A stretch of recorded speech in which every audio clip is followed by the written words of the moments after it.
Today in Canberra, now I've got to tell you this, you wouldn't believe it, but the National Farmers Federation announced to the media that they had written to the Prime Minister, Scott Morrison, asking him to consider providing financial packages to drought-affected farmers to leave the land. Exit packages are one of 6 measures the farm lobby want the federal government to support in a bid to help those affected by what it says, and I think they're right, an unprecedented drought. Some might argue the NFF is only looking to inject some realism into how Canberra manages this drought, and looking at exit packages, certainly that. Others, including a number of regional MPs, have said this is just about giving up on farmers. And instead, they say the coalition needs to rethink what they're doing and retarget their drought funding.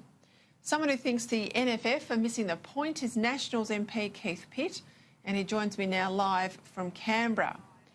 Keith, I heard some comments that you made today on this issue, and I think it's incredibly important that people hear from you.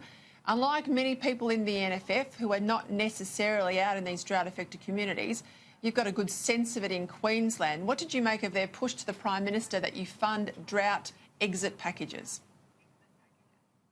Well, look, I think they had some good ideas in what they put forward across the half a dozen points, and I obviously have to see the detail. But just on the headline announcements today, I'm all for ensuring that we keep our farmers on their farms for as long as we possibly can. I don't want to see a situation where down the track potentially there are foreign entities which land bank these properties, where we have companies and entities and superannuation that pick them up instead. I'm a great supporter of family-owned farms, and if we can find a way for them to transition or to hold on and ensure that they're positive and certainly profitable into the future, well, that's what we should focus on. What did you make of some of their other initiatives? Are there anything in their package of reforms to the Prime Minister that can be adopted and adopted quickly? And how does it sit with what we've been told are another 10 measures that some key nationals want to see implemented? Well, I think many of them tie in quite nicely with what we've been discussing and putting forward here in Canberra for some time. But particularly the work around feral pigs, although I'd expand that to all feral animals, including cats and dogs, and in some cases camels and water buffalo or whatever fits in. And certainly anything that adds cash flow into regional towns and centres and communities is incredibly important. And that's certainly something that we've discussed this week in Canberra, about how we can ensure that we can get cash into those regions really, really quickly. So, what form the support takes? Well, I guess that's always up for discussion, and we're looking to find the best way that we can help these individuals. But once again, I'm trying to attract population back to the regions, not drive them to the cities.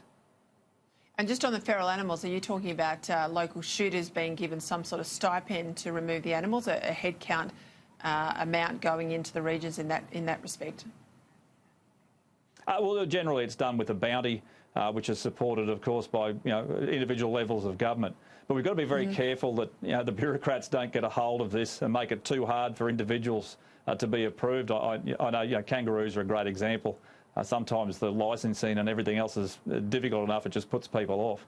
But there's over 25 million feral pigs in Australia. We've almost got more feral pigs than we do people.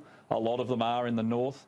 We have a large problem with feral dogs and feral cats, and where are the Greens on this? I mean, this is a practical environmental outcome, and we don't see any support from the Greens.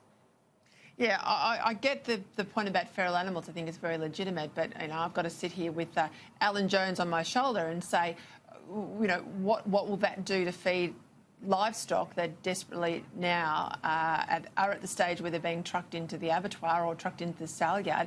What can you do? And don't give me the state government line responsibility for this and that. What more can be done to get fodder logistically and in terms of the fodder purchase as well into these communities? Well, I mean, the real issue is about breeding stock and ensuring that we maintain that. Farming families and individuals make decisions about when they send stock to the abattoirs or slaughter or agistment every year. It's just part of the standard farming process. Yeah, but how do you feed the breeding stock? What's the answer to feeding the breeding stock?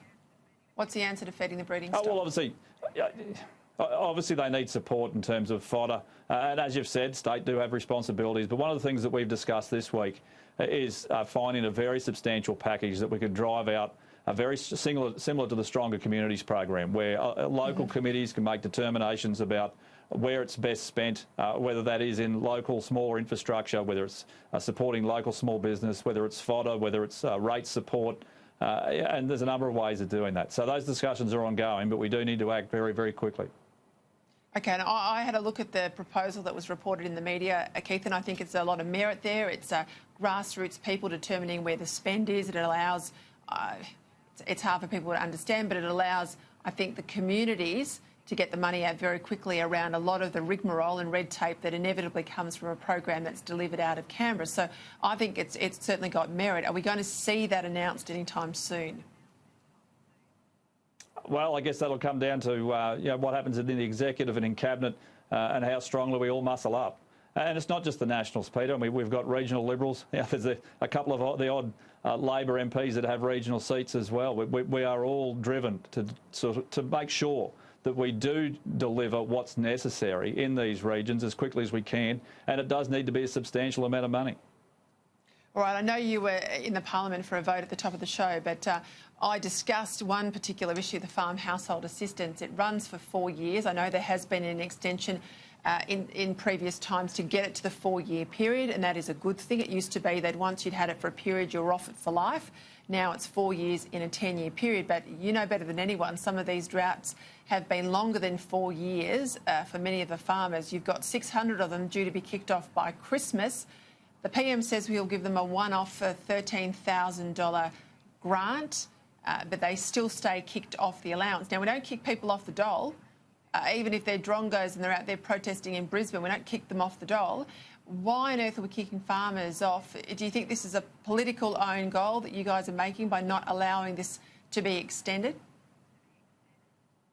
Peter, I'm already on the record saying that we need to find a way to make sure that doesn't happen. And it's not a matter of being populist, it's just being practical.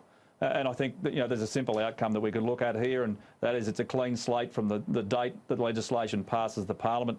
I'm actually not sure how we could go back and look at all those records over a long period of time to work out who's got what over the last 20 or 30 years. You're absolutely right. So, so look, I think we do need to look at this in continuation, but of course it is an improvement on the current position. Obviously what the Prime Minister has announced is an improvement on the current position. You should never knock back improvements in the Parliament. If you wait for perfect, you'll wait forever. Yeah, and I think, to be fair to the PM, I think his heart's in the right place, and I think the government's heart's in the right place, but it seems like the politics and I think some of the detail, the logistical detail, is overwhelming the machine, and it's like the minister or ministers in charge of this area are grappling with some of the logistics, and they're grappling a little bit too late. I think the politics are beating you at the moment, Keith Pitt, on this issue. On the issue of the farm household allowance, my back-of-envelope calculation is, you are wearing a lot of political pain for $7.5 million. Now, $7.5 million, that's a rounding error in Canberra. Well, I had it worked out at about 8 million, and I'm sure you're probably a bit more accurate than I am. But in the great scheme of things, it's not that much money. And I think we can still deliver the intent of the legislation and the proposal and all the work that's been done in its development simply by setting the start date at the date that it passes the Parliament. But however, as I've said, we've got to take incremental changes where they're available, and every single dollar we can supply, well, I'm all for it. And just before we go, is there an issue with the Minister, Bridget McKenzie? Do the fact that she's from Victoria, your leaders from southern New South Wales, you're not in the eye of the drought storm, and do they perhaps not get the impacts?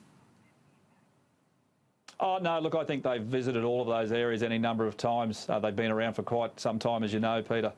And the reality is it's the frustration of the Australian people which has been put forward through the MPs. They're just as frustrated as everyone else.